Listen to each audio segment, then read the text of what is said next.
Bueno, entonces, la semana pasada habíamos visto, bueno, habíamos empezado a ver el tema de vectores autorregresivos y habíamos parado justo acá en la causalidad de Granger. Entonces recuerden que en el vector autorregresivo, en su forma reducida, teníamos cada variable hoy, lo hacíamos depender de sus propios rezagos, más los rezagos de todas las demás variables del sistema. Entonces ya vimos que los podemos estimar ecuación por ecuación como mínimos, con mínimos cuadrados ordinarios, gracias a que por su propio diseño, esa forma reducida, es un modelo SUR donde todos los regresores son idénticos en todas las ecuaciones. Vimos que habían formas de escribir un bar, que era la forma estructural versus la reducida. Vimos un caso específico de la forma estructural, que era la forma recursiva. Y bueno, ya vimos cómo se estima, cómo se puede utilizar para hacer pronósticos. Y hoy ya estaremos listos para un par de cositas más. Entre esas, el concepto de causalidad de Granger. A ver, un segundito acá.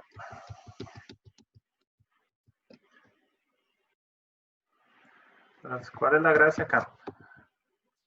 Bueno, la gracia de la causalidad de Granger es determinar si los valores rezagados de una variable ayudan a predecir otra. Entonces, acá la idea es, tengo dos variables A y B.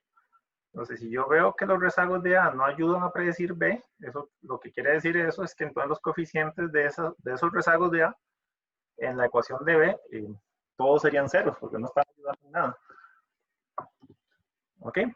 Ahora, aquí nada más hay que tener cuidado de que cuando hacemos el sistema, vemos que ninguna variable causa a otra en el sentido de Granger. Eso no implica que esa variable sea exógena. O sea, si no hay ninguna cuyos rezagos me ayudan a predecirla, no es que la variable sea completamente exógena, es exógena en el sentido de Granger, pero no es completamente exógena necesariamente porque bien podrían haber causalidad contemporánea.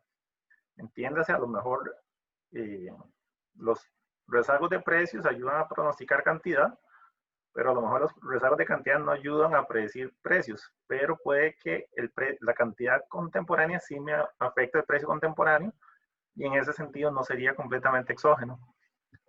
Ahora, en términos tal vez un poco más aterrizados, imaginen que tenemos un bar de solamente dos variables, en este caso Y y M, que los tengo acá, una ecuación para cada una. Vean que tengo rezagos, primer rezago, segundo rezago, primer rezago, segundo rezago. Ahora, en la causalidad de Granger, yo voy a tener una hipótesis nula de que M no causa en el sentido de Granger a Y. Ahora, si M no me ayuda a explicar Y, quiere decir que todo este bloque que está aquí, no, perdón, voy a borrar esto, perdón.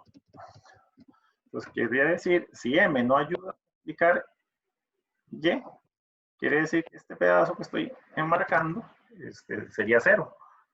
Bueno, esos coeficientes hacen que si los pongo cero, se desaparece M y estaría diciendo que M no explica Y. Entonces vean que mi nula sería alfa 1, 2 igual a beta 1, 2 igual a 0. Si hubiera más rezagos, bueno, pongo más coeficientes. Vean que es una simple prueba de hipótesis de las mismas que habían en geometría básica, solo que es una prueba conjunta, pues hay dos o más coeficientes al mismo tiempo. Entonces, ya tienen la intuición. Si ustedes hacen la prueba de hipótesis y la rechazan, lo que están diciendo es que esos coeficientes no son ceros. Y si están diciendo que no son ceros, lo que están diciendo es que entonces M sí ayuda a causar Y. ¿Ok? Ahora, de manera recíproca, yo podría estudiar si Y causa M. Entonces, en este caso, yo quisiera ver si estos coeficientes de acá tienen efecto para explicar M. ¿Okay? Y la prueba es exactamente la misma, solo que con otros coeficientes. Ahora, vean que es un concepto muy sencillo. Y lo que viene ahora es, bueno, ¿cómo hago yo para hacer pronósticos y descomponer la varianza del error de ese pronóstico? Bueno, recuerden, en la clase pasada habíamos dicho, bueno, yo tengo un bar de muchos rezagos analizar la dinámica cuando hay muchos rezagos es muy complicado. Entonces lo que hicimos fue ampliar, hacer un bar de un solo rezago, haciendo una matriz enorme, donde teníamos phi1, phi2 hasta phi p, y una matriz de identidad enorme y un poco de ceros. Ya cuando lo tenía escrito como un bar de un solo rezago, era muy fácil iterarlo. Y habíamos obtenido esta expresión que me está diciendo en esencia que si yo tengo quién es y en el momento t, es muy fácil obtener quién es y en t más s. Es básicamente ahora la matriz de coeficientes autoregresiva, elevarlo a la s, y después irle agregando todos los shocks intermedios entre t y t más s, donde cada uno tengo que ponderarlo por el número de periodos entre t y t más s. Ahora, imaginen que yo lo que tengo ahorita son datos observados hasta t mayúscula, ¿ok? Y quisiera hacer un pronóstico de ese periodo hacia adelante. Entonces lo que quiero, en esencia, es saber quién es yt más s dado yt. Bueno, si ustedes hacen la sustitución de t minúscula por t mayúscula en esta expresión, vean que el mejor pronóstico condicional en la información que tiene hasta yt, vean que todos estos términos son términos de errores. El error es un poco de cero, dependiendo cuántos rezagos habían en la versión original del sistema. Entonces, lo que saben es que esos errores tienen valor esperado cero. Entonces, si ustedes calculan el valor esperado de esto que está aquí arriba, todos estos términos de errores se les cancela y solamente queda este. Entonces, vean que la fórmula es muy sencilla. Y es nada más agarrar la matriz, elevarla a S y multiplicarla por YT. Ahora, vean también que eso se parece muchísimo a la función de impulso-respuesta. En la impulso-respuesta era agarrar esa matriz y multiplicarla por el impulso.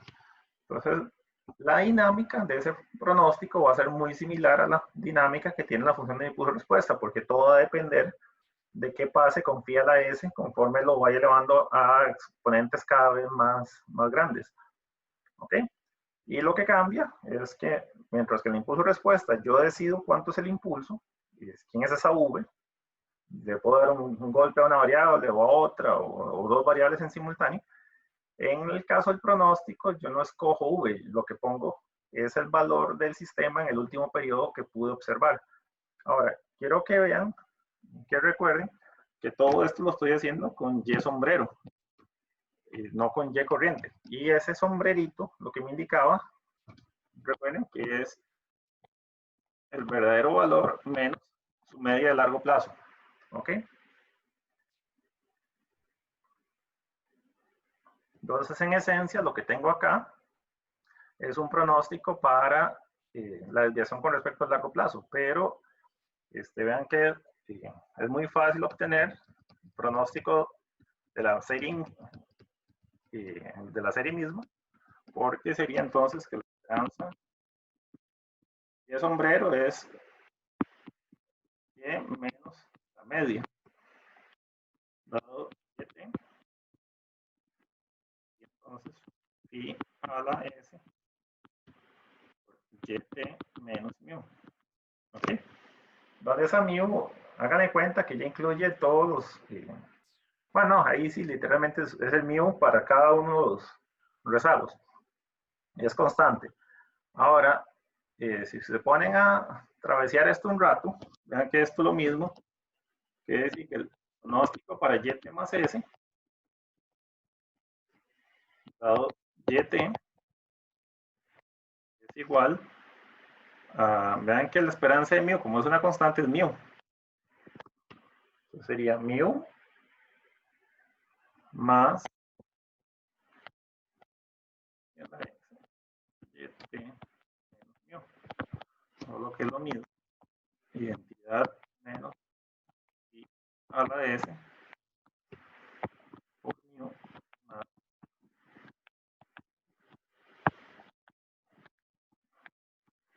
Ok.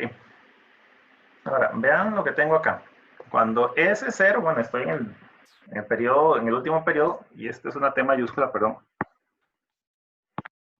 Si S fuera 0, estoy en el último periodo, no estoy pronosticando nada. Vean que este término sería phi a la 0, que es una identidad. Entonces, básicamente, mi pronóstico es la variable misma, la observación que ya tengo. Ahora, ¿qué va a pasar conforme pase el futuro? Pasen periodos.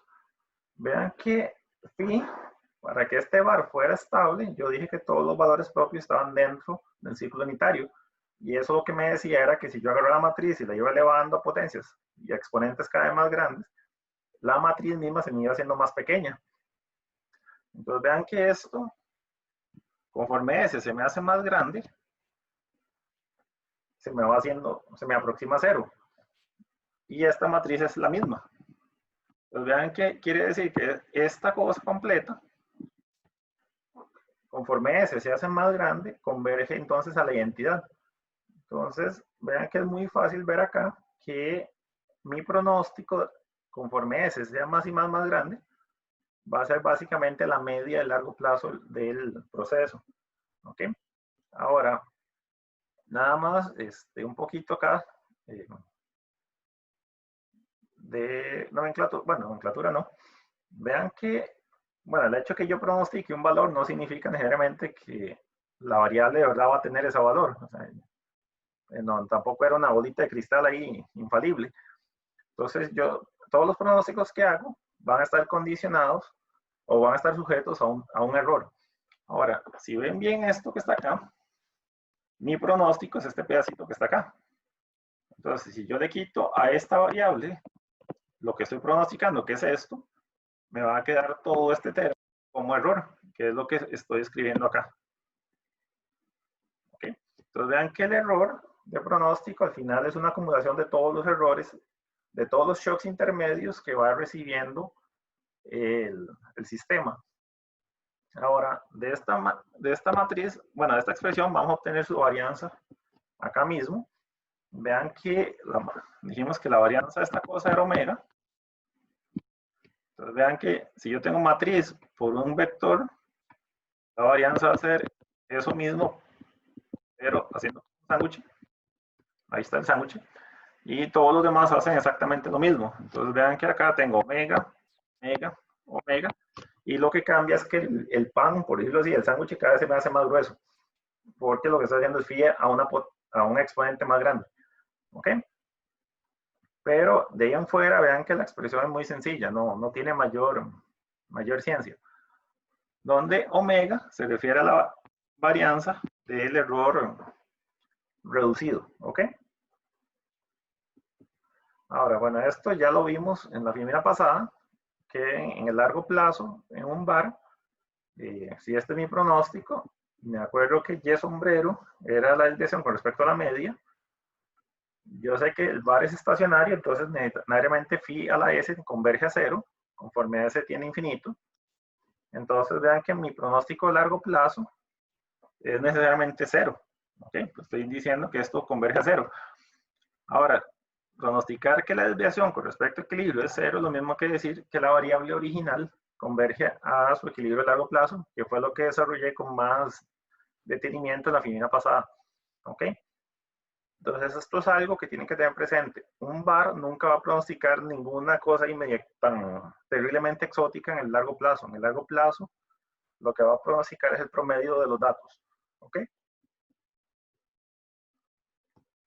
Ahora, vean que los errores reducidos, que son estos, yo los obtenía a partir de los estructurales, multiplicándolos por gamma cero inversa. Nada más recuerden que la gracia del bar estructural era algo como esto, hacerlo con un solo rezago.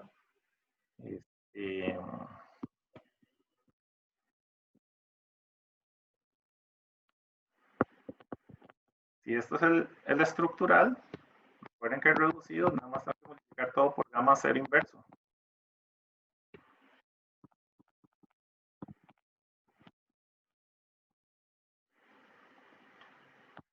¿Ok? Ya esto es lo que le llamaba el error reducido. Ahora, hagámosle cuenta que yo me sé quién es gamma cero inverso. O sea, que ya lo calculé y de momento le voy a llamar A. Ahora, gamma cero es una matriz n por n. Entonces vean que su inversa también es n por n y por lo tanto debería tener n columnas, n filas. Entonces voy a imaginarme a la matriz A como un vector de vectores, donde cada elemento es una columna. ¿Ok? Entonces imaginen que esta es la matriz completa. Bueno, ahí esto sería una columna, esto es una columna, esto es otra columna, hasta la última columna. ¿Ok? Entonces, A minúscula se refiere a una columna de la inversa de gamma sub 0. ¿Ok? Entonces vean que en este caso, esto que tengo aquí, lo puedo escribir, vean que esto sería muy fácil, porque sería A1, A2, hasta AN. Esto fue lo que dijimos que es la inversa de gamma sub 0 multiplicado por este epsilon t. Por ese epsilon t hay un shock para la ecuación 1, hay un shock para la ecuación 2 y hay un shock para la última ecuación. Entonces, si ustedes multiplican, vean que esto es un vector y esto es un escalar, pero se puede multiplicar así tal cual. Primero con el primero, el segundo con el segundo y el último con el último. Lo que vamos a obtener es esto de acá.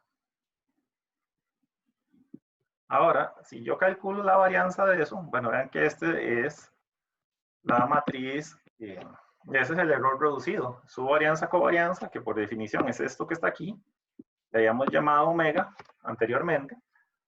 Bueno, vean que acá estaría calculando entonces la varianza de una suma.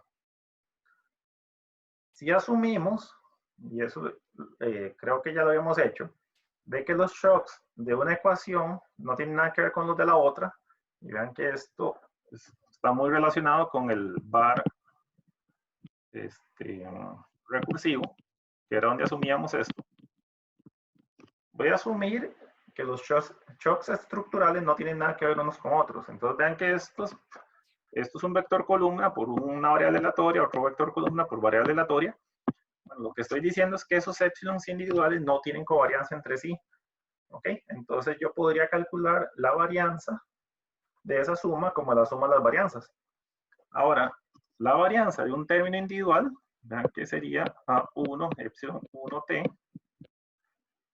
La esperanza de esto, vean que esto es un vector, tendría que multiplicarlo por su vector prima, que sería, vean que esto es un escalar, entonces lo puedo queda igualito a 1 prima. Ahora vean que A1 y A1 son no son estocásticos, puedo escribirlo A1 esperanza de epsilon 1 al cuadrado, porque vean que esto es un simple escalar, 1 por A1 prima. Y esto es lo que hubiéramos llamado, esto es sigma 1 cuadrado. Y es un escalar, entonces vean que lo puedo mandar para el frente. Entonces puedo escribir que esto es sigma 1 cuadrado por A1, pero esto es sigma 1 cuadrado por A1 prima.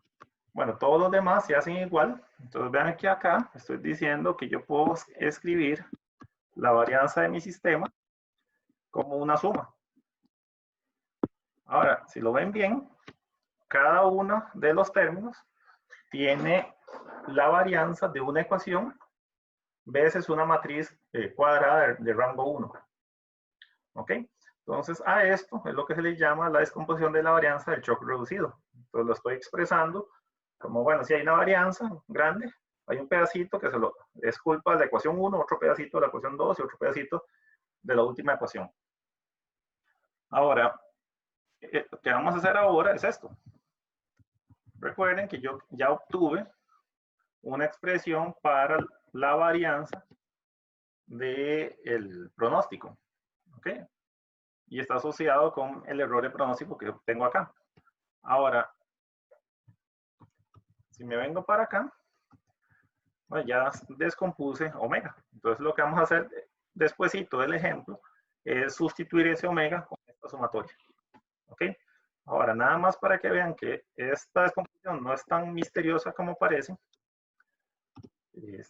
Recordemos de un ejemplo que vimos la semana pasada, que yo me inventé un valor para omega, que es este que está acá, es esta matriz. Y en clase vimos que yo lo podía descomponer como matriz triangular, unitriangular, vean los unos que están acá, matriz diagonal, matriz unitriangular, que es la transpuesta de la que está acá. Una es transpuesta a la otra. Ahí está. Cuando lo teníamos así, decíamos, bueno, esta primera va a ser gamma ser inverso, que en la filmina pasada es lo que llamé A. Y dije, bueno, voy a imaginarme eso como una colección de columnas. Entonces, visto como una colección de columnas, esta cosa que está acá sería A1, esta sería A2, y esta última sería A3. ¿Ok? Entonces vean que es lo que estoy poniendo acá, solo que acá lo estoy poniendo ya con transpuestas. Entonces vean que las transpuestas están acá, pues esta es la transpuesta de esta, entonces esta sería A1 transpuesta, A2 transpuesto y A3 transpuesto. Ahora, la fórmula decía que yo tenía que agarrar la varianza de cada ecuación y veces el vector A que le corresponda veces su transpuesta. Entonces vean que acá la varianza de la ecuación 1 es este 1, estoy poniendo acá. Entonces hay un 4, que es este que está acá, y este 9 que viene para acá. Entonces vean que acá tengo A1 por A1', A2 por A2', A3 por A3'. Ahora, si ustedes se ponen a multiplicar, vean que es un vector por una fila, entonces tienen que multiplicar todos contra todos. Entonces 1 por 1, 1 por 0.5 menos 1, 0.5 por 1, y ustedes ahí tienen la paciencia de multiplicar esto. Lo mismo pasa con todos. La última, vean que es muy sin gracia, porque hay un montón de ceros. Entonces todo es cero, excepto esta línea que está acá. ¿Ok?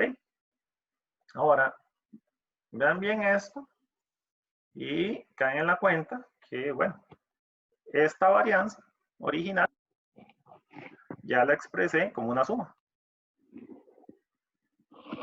Ahora, este pedazo yo se lo atribuyo a la varianza de la ecuación 1, porque depende solamente de eso.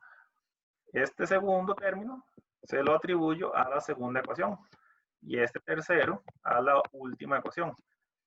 Ahora, vean que acá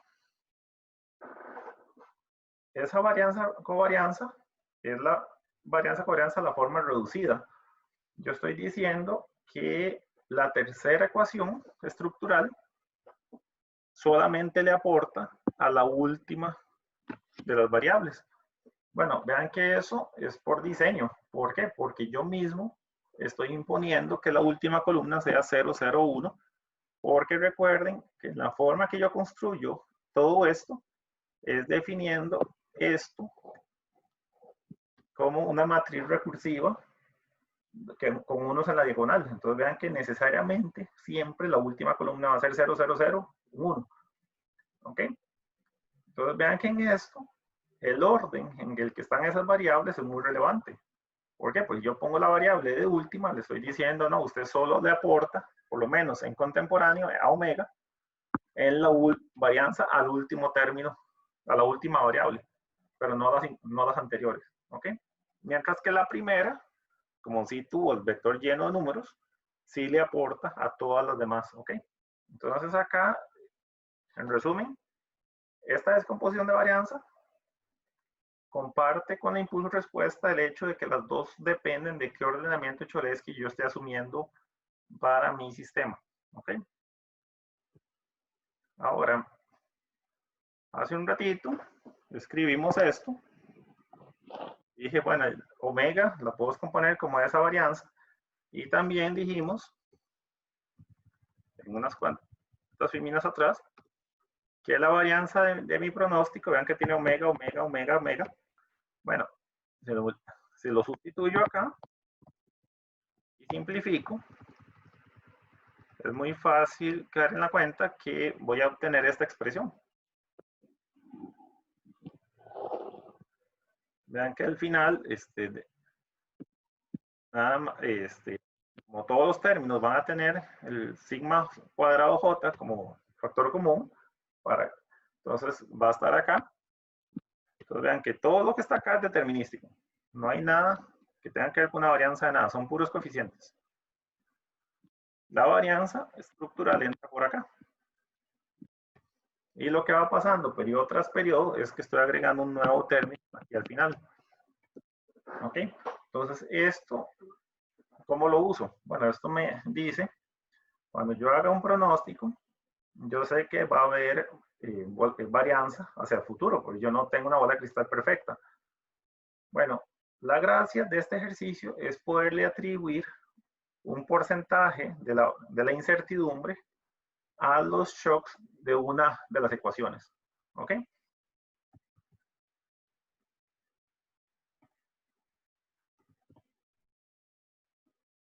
Ahora, vean que en todo esto, yo estoy asumiendo que yo sé quién es el verdadero vector de coeficientes. Lo ocupo acá, y recuerden que esta matriz, esos valores A vienen de gamma C inverso. Yo lo escribo como A1 más A sub n. Bueno, vean que todo esto que está acá está asumiendo que yo conozco los verdaderos valores. En la práctica no los conozco, ¿ok? Entonces eso es algo que hay que tener en cuenta. Cuando yo hago un ejercicio de descomposición de varianza de un pronóstico, lo que estoy viendo es únicamente el error, que es perturbación, pero no estoy tomando en cuenta la incertidumbre con respecto al hecho que yo tengo que estimar los parámetros del modelo todavía. ¿Ok? Entonces ya con esto les presento acá un ejemplo tal vez un poquito más aplicado de un modelo VAR. Entonces hagámosle cuenta que estamos interesados en saber cómo afecta la política monetaria acá en Costa Rica a la inflación y al desempleo. Entonces acá les voy a presentar por lo menos el esqueleto de cómo se estima un VAR. Hay cosas que se pueden mejorar aquí y allá, pero lo que quiero es que vean la secuencia, los pasos para amarrar los conceptos de todo el tema que hemos visto sobre vectores autorregresivos. Entonces, vamos a darle cuenta que nos encargaron de averiguar qué pasa cuando el Banco Central cambia su tasa de política monetaria, que voy a llamar R mayúscula. ¿Ok? En principio, el Banco Central lo hace para afectar la inflación, porque tiene metas de inflación, pero vamos a hacerle cuenta que también le importa el desempleo, con mayor o menor medida, pero hagámosle cuenta que sí depende, o incluso que yo quiero probar que el banco no reacciona al desempleo y solo efectivamente es un inflation target duro que solo se preocupa por inflación. Bueno, un VAR para esas tres variables se vería como esto. Acá vean que es una forma reducida, estoy poniendo primero el desempleo, la inflación y por último la tasa de política. Ahora, vean que acá dijimos que el orden de las variables no es tan inocente como uno quisiera, o sea, no es tan arbitrario, y que yo las pongo de más exógenas a más endógenas. Pero recuerden que esa discusión de más exógena, más endógena, se refiere únicamente a la parte contemporánea. Entonces, como esto yo lo voy a estimar con datos trimestrales, me voy a imaginar, bueno, de esas tres cosas, ¿cuáles ustedes esperarían que sean más tiesas? O sea, que tarden más en ajustarse. Entonces vean que un ajuste de la tasa de política monetaria basta con que el Banco Central, su junta directiva se reúne y ya cambió. Entonces es algo como que relativamente rápido. Ahora, la inflación, a lo mejor para los comerciantes es muy rápido el asunto de ajustar un precio en comparación con contratar personal, que es lo que afectaría a la tasa de desempleo. Entonces, como en mi mente, mi justificación que me estoy imaginando ahorita, vean que es un cuento que yo me estoy contando yo mismo, es para el sector privado es más fácil ajustar precios que ajustar empleo, porque el precio es nada más borro etiqueta, los stickers ahí con los precios y digo, ah, no, esto ya no vale 20, vale 21 o vale 24. Contratar personal no toma más tiempo, tengo que ponerle el anuncio, tengo que esperar que venga la gente, entrevistarla, hacer un estudio, ver si es idóneo, hacerle pruebas y eventualmente contratarlas. Entonces, por esa lógica que tengo en la cabeza, estoy poniendo que el desempleo es el más exógeno de los tres, o sea, que tarda más tiempo en reaccionar a los otros dos, y que la tasa política es la más rápida, porque basta con una reunión de la Junta Directiva del Banco Central. Ahora, en la práctica, ustedes podrían decir, no, profesor, usted está perdido. Resulta que, sí, está bien, cambiar la tasa de política del Banco Central es inmediato, pero no es cierto que el Banco Central, cuando se reúne en este trimestre, ya sepa cuál es la tasa de desempleo de este trimestre. No, tiene que esperarse que termine el semestre, que termine de procesar las encuestas y el dato va saliendo hasta dentro de 2 meses. Entonces, en ese caso, ustedes podrían justificar con otra narrativa que más bien la tasa política es la que es más exógena, diciendo, no, es que hey, la gente, los empresarios ven lo que hace el banco acá. Banco Central anunció un cambio en tasa política, los empresarios ya lo vieron en las noticias el mismo día. Pero si los empresarios empiezan a contratar gente y cae el desempleo, esos bancos centrales no lo ven inmediato. Tienen que esperarse hasta que el INEC haga las encuestas de empleo y todo el cuento y publique datos. Entonces vean que acá esa parte de quién es más exógeno que quién no deja de ser un asunto complicado de defender, ¿ok? Ahora, para los fines de mi ejemplo, nos vamos a creer la primera narrativa de que el Banco Central es el que más rápido reacciona y pongo las variables en este orden.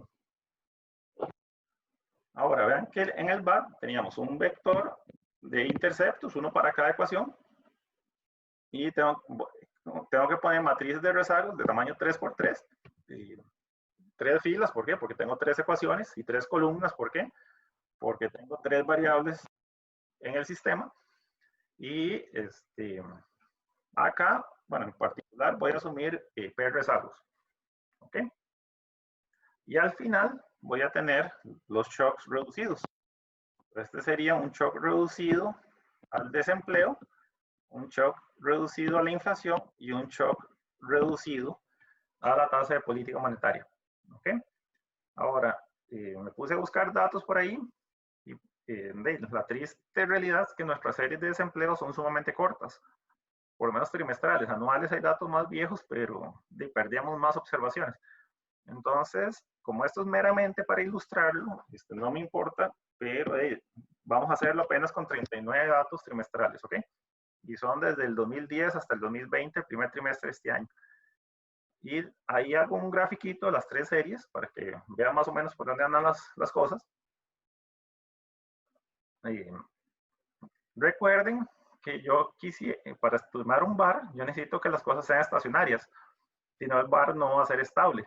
Entonces, un paso que no está aquí en las filminas, pero que sí es importante, es determinar si esas series de verdad son estacionarias, ¿ok?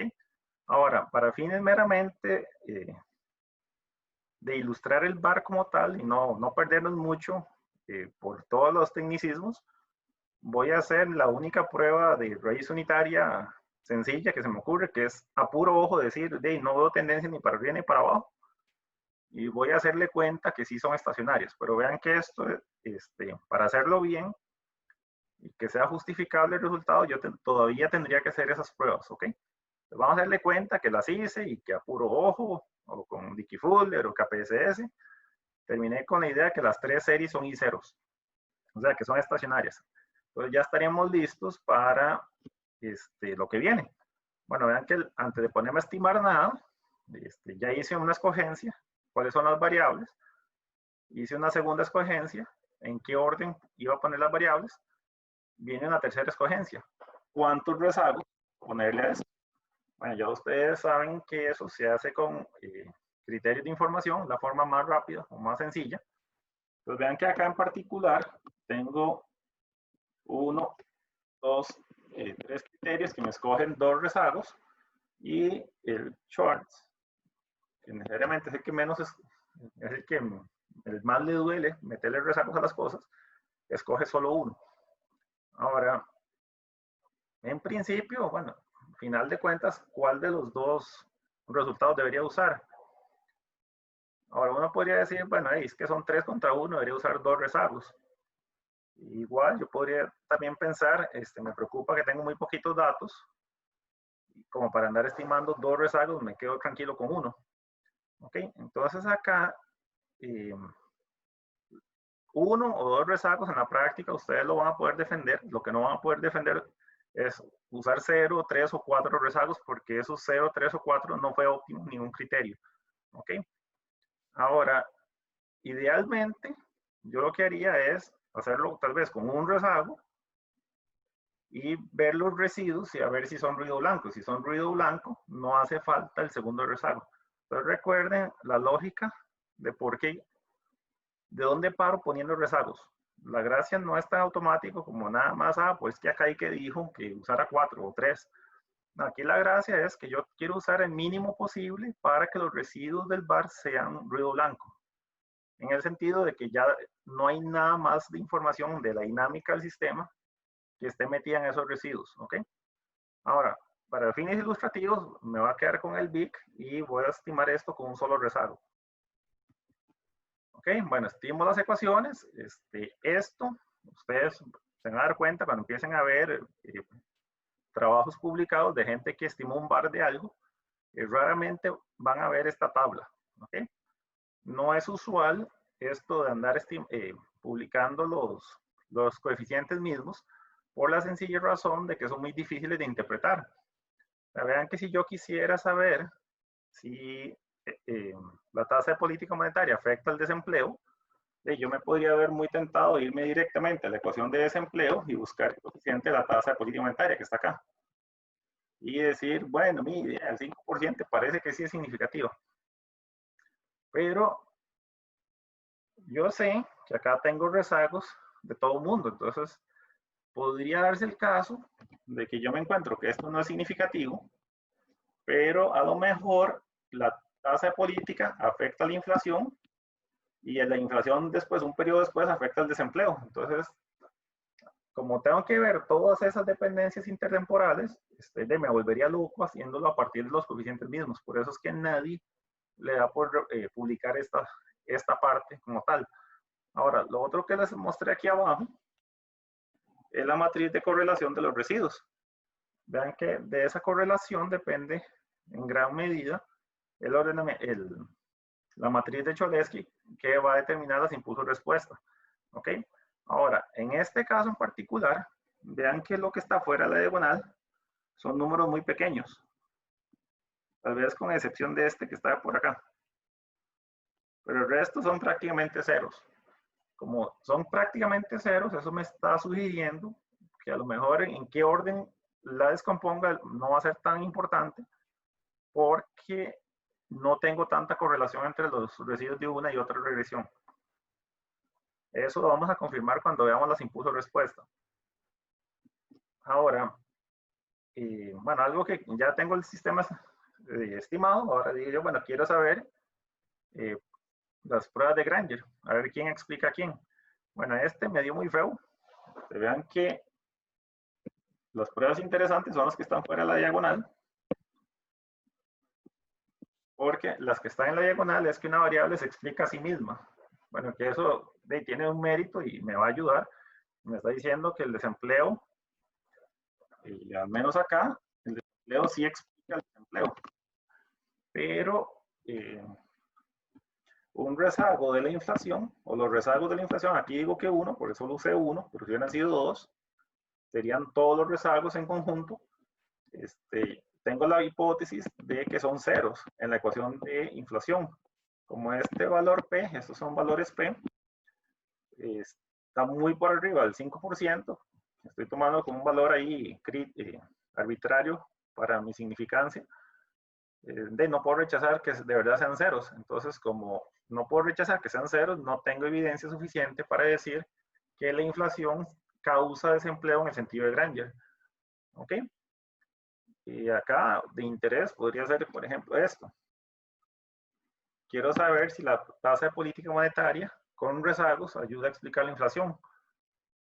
Y eso sería una idea de qué tan efectiva es esa herramienta de política monetaria para controlar la inflación. Bueno, ven que acá me está diciendo que por lo menos en la parte de rezagos es irrelevante. Ahora, el cuidado de siempre con una prueba de Granger es que vean que solamente me estoy fijando en los rezagos para explicar el presente. no estoy usando el presente para explicar el presente. Entiéndase que a lo mejor no puedo descartar la idea de que la tasa de política tenga un efecto inmediato en la inflación.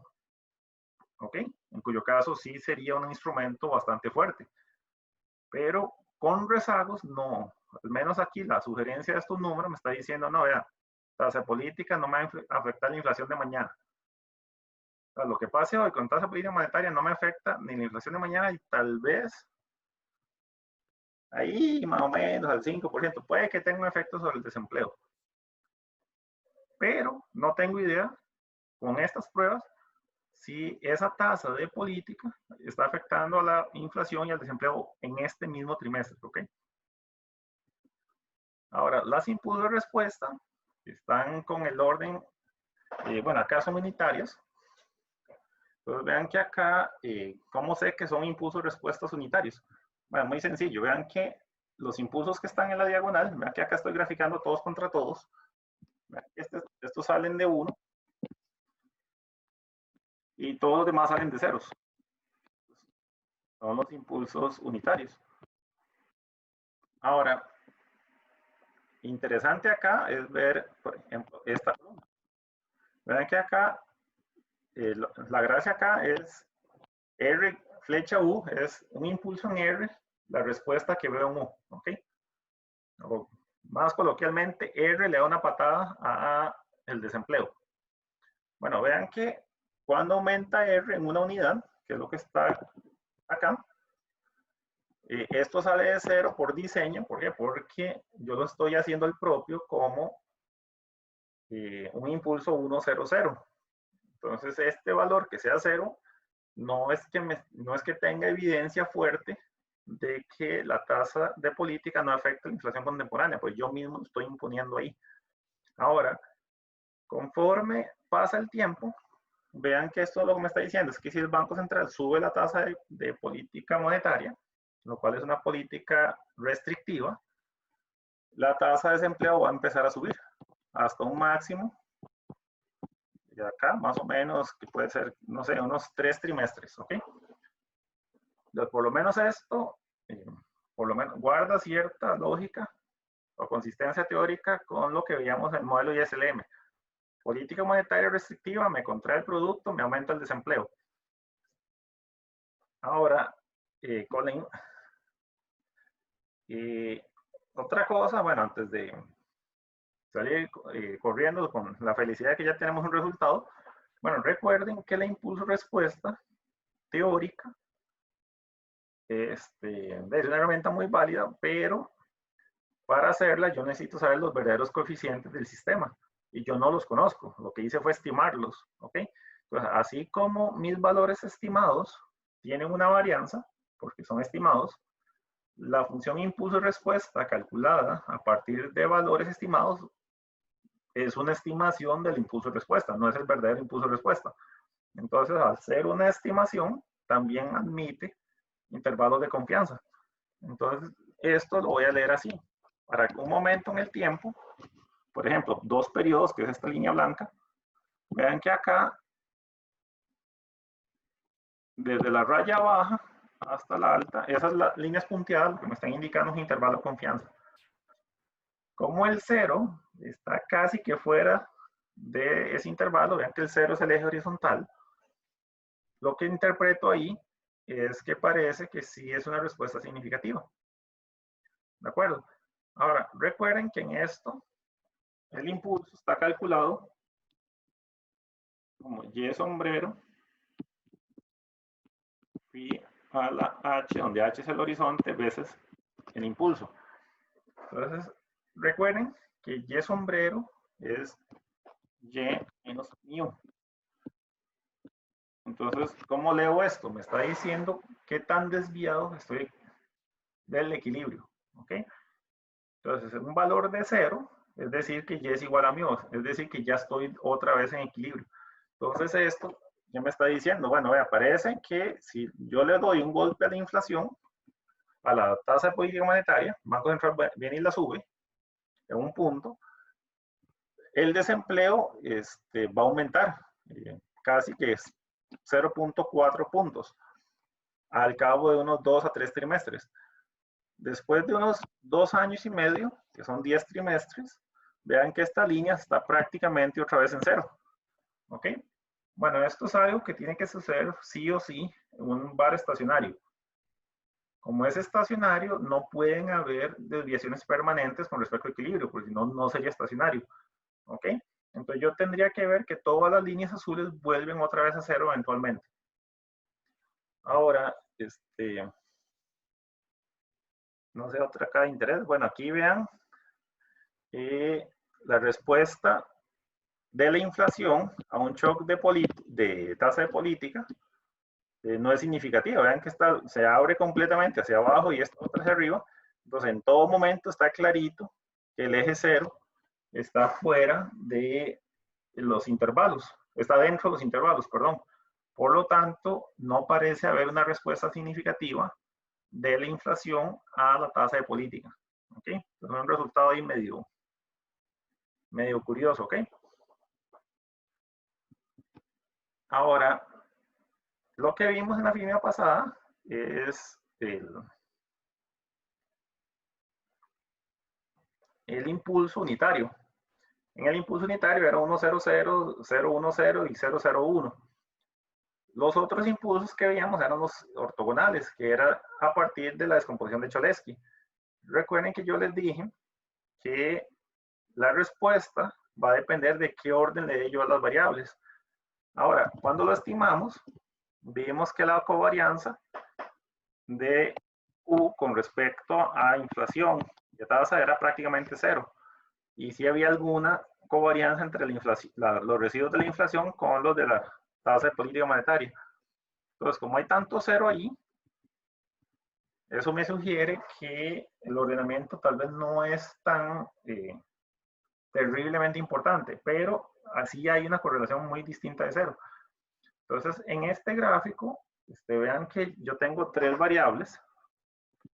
Entonces, tengo tres ordenamientos, tres factorial, formas de ordenarlas. ¿Por qué? Porque tengo tres opciones para la primera variable. Una vez que ya escogí la primera, me quedan dos opciones para poner aquí en la segunda. Y una vez que hice eso, solo me queda una opción para poner la última. Esto me está diciendo que hay 6 formas distintas de ordenar las variables. Bueno, en este gráfico, aunque no parezca, hay 6 líneas en cada gráfica. Lo que pasa es que hay unas que se parecen tanto a otras que no logran distinguirse. Ahora, vean que por lo menos acá, para saber el efecto que tiene la tasa política sobre el desempleo, como los residuos del desempleo no tenían nada que ver con nadie, vean que la 6 me está dando básicamente la misma respuesta, ¿ok? Pero el signo cambia. Vean que acá, más bien para arriba, cuando era unitario, en cuando yo tomo en cuenta el efecto contemporáneo que hay entre las variables, más bien me está diciendo que si sube la tasa de interés, va a bajar el desempleo. ¿Okay? Lo cual acá va contra toda teoría keynesiana al menos. ¿Okay? Para otras, no es tan cierto como que es inocente el ordenamiento de Cholesky. Vean que recuerden que la covarianza que había en los residuos de tasa con inflación sí era algo considerable. Entonces vean que cuando veo las impulsos-respuestas de esas dos variables, acá la inflación afectando la tasa de política monetaria, o sea, básicamente el Banco Central reacciona a lo que está pasando con la inflación, y acá más bien los comerciantes reaccionan a lo que el Banco Central está haciendo con la tasa de política. Y vean que aquí la respuesta sí va a cambiar mucho, dependiendo de qué orden le dé yo a las variables en el sentido de Cholesky. ¿Okay? Entonces, esto es una de las cosas más, de las que más se le critica a los trabajos que usa un VAR, que los resultados a lo mejor no siempre son tan robustos. ¿Qué significa eso? Vean que acá este resultado es robusto. No importa qué ordenamiento Cholesky a ustedes se les ocurre inventarse, la respuesta siempre es la misma. Acá no es robusto. Entonces puede que ustedes hayan presentado el azul con ordenamiento, el que decía que el Banco Central era el primero en reaccionar, y que el otro era más bien el de la otra historia, que el Banco Central era el último en reaccionar porque le tomaba tiempo compilar las estadísticas para darse cuenta dónde estaba la economía. ¿Ok? Entonces esto es algo de lo que hace complicado el asunto de trabajar con impulsos-respuestas. Ahora, independientemente de eso, yo puedo hacer pronósticos con el VAR. Y vean que para hacer pronósticos no necesito complicarme la existencia con ordenamientos de Cholesky. Entonces acá lo que hice fue pronosticar unos 10 periodos. No le pude poner las fechas en el eje, pero son los datos observados más, recuerden que eran 39 datos observados. Entonces lo que hice fue darle unos 10, 11 periodos más hacia el futuro. La línea del centro es el pronóstico como tal, y las de afuera me limitan un intervalo de confianza del 95%, creo. Bueno, no, acá dice más 2 desviaciones estándar. Ahora, vean que acá me está diciendo, bueno, de acá que está ahorita el desempleo, más o menos como en un 12%, este pronóstico me hubiera dicho, bueno, no, eso va a bajar. O sea, vean que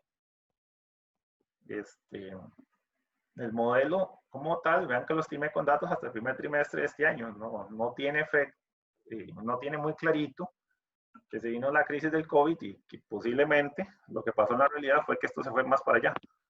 ¿Ok?